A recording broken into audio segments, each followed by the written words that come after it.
Psalm 3. Yahweh, how my adversaries have increased.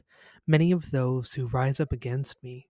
Many there are who say of my soul, there is no help for him in God. But you, Yahweh, are a shield around me, my glory, and the one who lifts up my head. I cry to Yahweh with my voice, and he answers me out of this holy hill. I laid myself down and slept. I awaken, for Yahweh sustains me. I will not be afraid of tens of thousands of people who have set themselves against me on every side. Arise, Yahweh. Save me, my God. For you have struck all of my enemies on the cheekbone. You have broken the teeth of the wicked. Salvation belongs to Yahweh. May your blessing be on your people.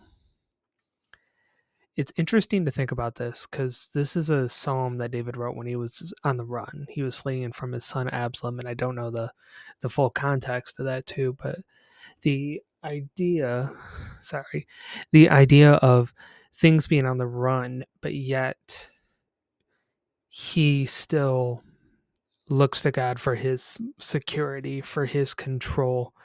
I mean, and it's a priority in this psalm too. When we're in a stressful situation, maybe we're not being chased out of town, but when we're feeling adversities from those around us, how often do our thoughts immediately pivot to something positive?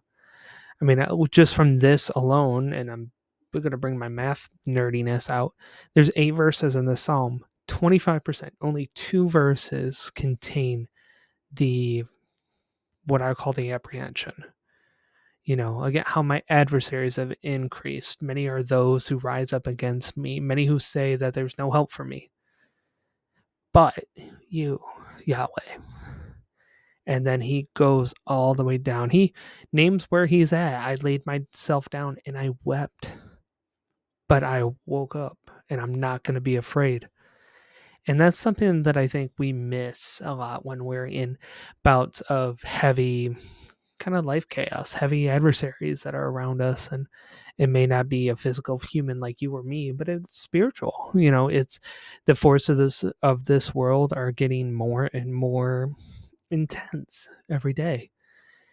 And we need to rely on God, definitely. And we need to lean on God to not only find that security, that comfort, but to also recharge. I mean, and if you want a verse to scripturally say it's okay to rest, Psalm 3:5, I laid myself down, I slept, and I awoke. And that's okay. That is okay to do that, especially this past week with all the different world events that happened. And normally I probably would have chirped in and said something, but I'm not going to this time for personal reasons. But sometimes what we need to do is to step back instead of step in, step back, rest, be with your feelings, feel those feelings. If it needs to be, you need to sleep for the day, sleep. But when you get up, you don't have to get up in dread. You can get up and not be afraid. And that's the thing I think God wants us to take away from this week too. While the world is a very scary place right now, we do need to go out and not be afraid, but go out and do what he calls on us to do, to love him and love neighbor. So instead of charging that energy that you may feel into fear, into recoil, into anger, go put that energy into the world as help. Go be an ear for somebody who's distressed by the world. Go be hands and feet that helps out at a food pantry, or go be the hands that helps out at a youth facility. Donate to certain areas that help with Gaza and Palestine. There's a lot of different areas that we can help with, and one who isn't always there with that, and I'm fully transparent on that. I know part of what I need to do is be that little bit of a voice.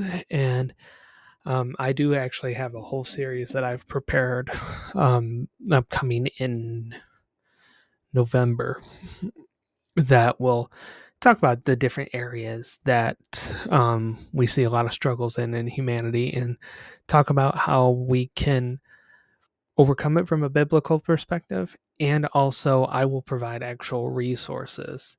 That way, you can get your hands and feet in the middle of the fight to love. So that's why I'll leave it here.